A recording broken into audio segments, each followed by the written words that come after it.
Сонымен сау болыңыздар. Тамақ ұнады ма? Иә, өте бізге мүлдем тамақ ұнамады. Иә, тамақтарыңыз қатты болып кеткен. Оның үстіне тұзы өте көп. Сіз бұлай істегеніңіз дұрыс па? Әлде сіз осылай әдейі істеген шығарсыз, иә? Мына тамақтарыңыз бізге мүлдем ұнамады. Жақпады.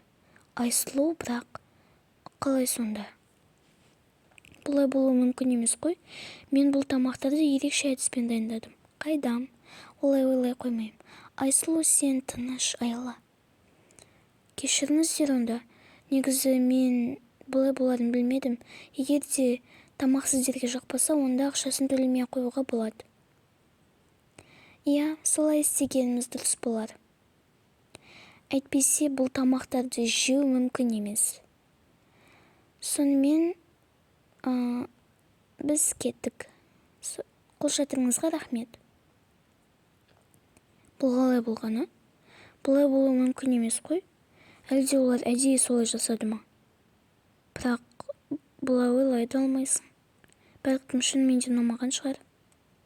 Айсұлу, мұның не сенің, Беріп тұрған нәрсесін алмадың, тамақтарын жаман дедің. Сен бұндай емес едің ғой.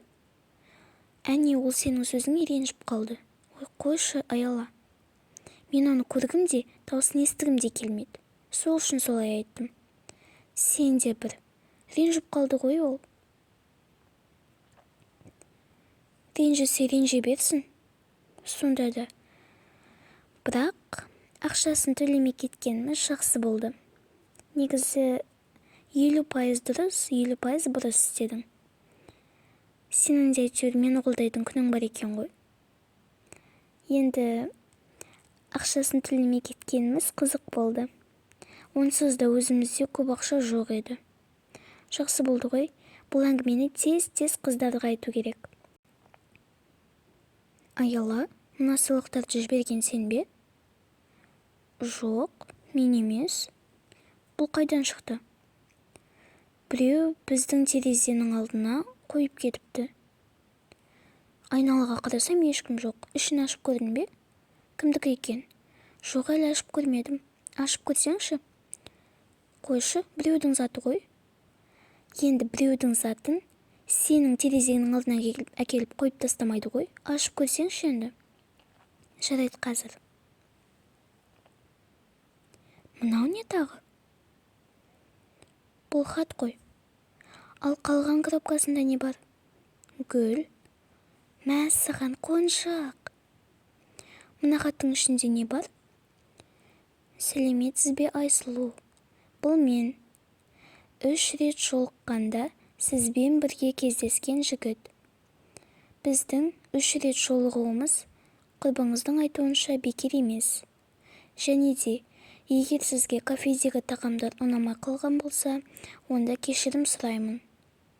Және де мен сізді кездесуге шақырайын деп едім. Сізбен жақынырақ танысқым келеді.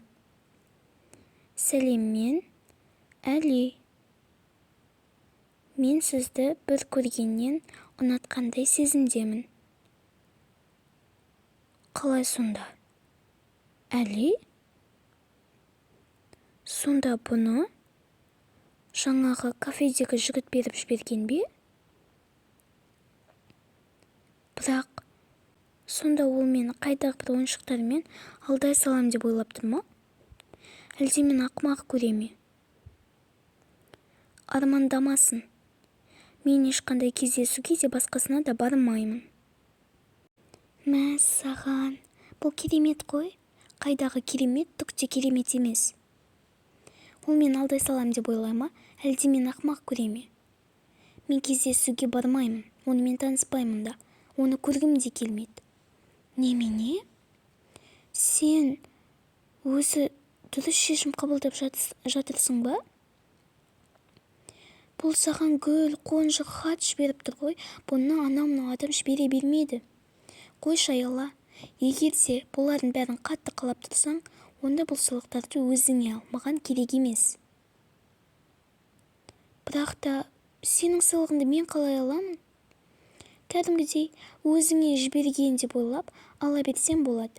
Ал маған оның сыйлықтары тіпті бір тиынға да керек емес. Мінеки, мына қонжықтар мен хаттар саған. Мен кеттім. Келесіде маған ол бала туралы айтушы болма, Айла.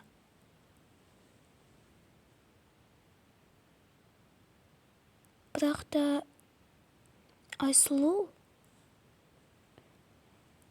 қызық. Осы қыздың мінезін түсінбей кететін шығармын. Әп-әдемі сыйлықтарын жіберіп тұрса да, кездесуге шақырып тұрса да бармайды. Бұнда қырсық болуға бола ма? Жарайды. Қырсықтығы басылғаннан кейін өзі алатын шығар. Ал оған мен көмектесуім керек. Екеуін қосып жіберсем жақсы болар еді.